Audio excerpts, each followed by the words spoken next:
अब आपको अंतर्राष्ट्रीय राजनीति की एक बहुत बड़ी खबर के बारे में बताते हैं। चीन के विदेश मंत्री वांग यी अब से कुछ ही देर पहले दिल्ली पहुंचे हैं।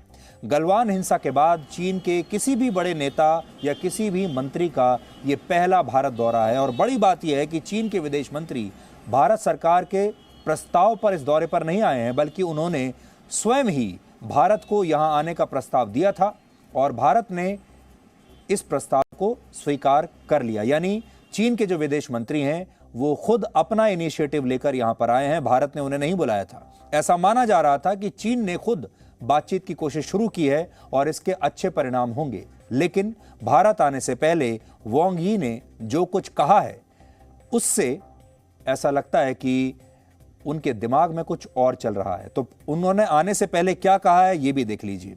उन्होंने कश्मीर पर पाकिस्तान में जाकर एक भारत विरोधी बयान दिया है और यह बयान उन्होंने यहां आने से पहले पाकिस्तान में चल रही ऑर्गेनाइजेशन ऑफ इस्लामिक कोऑपरेशन यानी OIC की मीटिंग में शामिल होते समय दिया था।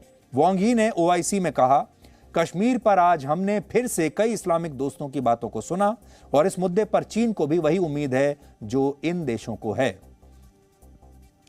अब वांग यी ने OIC में कश्मीर को लेकर किस तरह के बयान का समर्थन किया होगा इसे आप आसानी से समझ सकते हैं। हालांकि इस बयान पर भारत के विदेश मंत्रालय ने कड़ी आपत्ति दर्ज कराई थी और भारत ने अपने एक ट्वीट में यह लिखा था, जो मैं आपको बताता हूं कि ये देखिए, ये भारत का ऑफिशियल रिएक्शन है।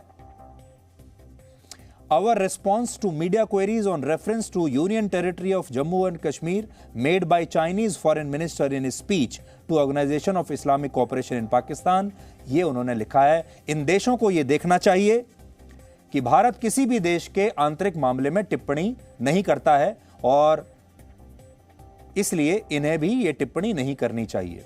बड़ी बात यह है कि अक्सर भारत का विदेश मंत्रालय जब भी बातों पर रिएक्ट करता है वो चीन का नाम नहीं लेता, लेकिन इस बार चीन का नाम लेकर यह रिएक्शन दिया गया है।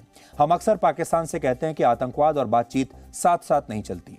पाकिस्तान जब व्यापार के मुद्दे पर भारत से बातचीत करने की कोशिश करता है तो भारत हमेशा यही कहता है कि पहले आतंकवाद रोकिए फिर व्यापार पर बात होगी। लेकिन चीन हमसे कहता है कि सीमा विवाद को अलग रखो और व्यापार को अलग रखो, बातचीत करते रहो और सीमा विवाद को अलग रखो। लेकिन हमें ऐसा लगता है कि अब समय आ गया है कि जो बात हम पाकिस्तान से कहते हैं वही बात हमें चीन से भी कहनी पड़ेगी कि पहले सीमा विवाद को सुलझाओ, उसके बाद व्यापार की बात होगी और हमें यह बात स्पष्ट शब्दों में चीन को बतानी होगी। दूसरी बड़ी बात इस समय जो है वो ये कि रशिया और यूक्रेन के बीच जो युद्ध चल रहा है उसे लेकर पूरी दुनिया में रीअलाइनमेंट ऑफ फोर्सेस हो रहा है और ये इतना रीअलाइनमेंट हुआ है कि अब रशिया के साथ दो बड़े देश खड़े हुए हैं, एक है चीन और दूसरा है भारत। यानी रशिया, चीन और भारत एक तरफ नजर आ रहे हैं। ये एक रीअलाइनमेंट हुआ है और अगर इस तीनों के ग्रुप को आगे बढ़ना है तो चीन को भारत के साथ सीमा विवाद को सुलझाना होगा।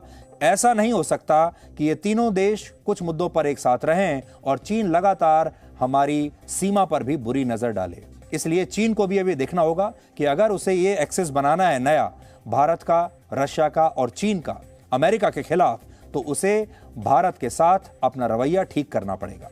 Presenting B News app available on Google Play and App Store. Download it now.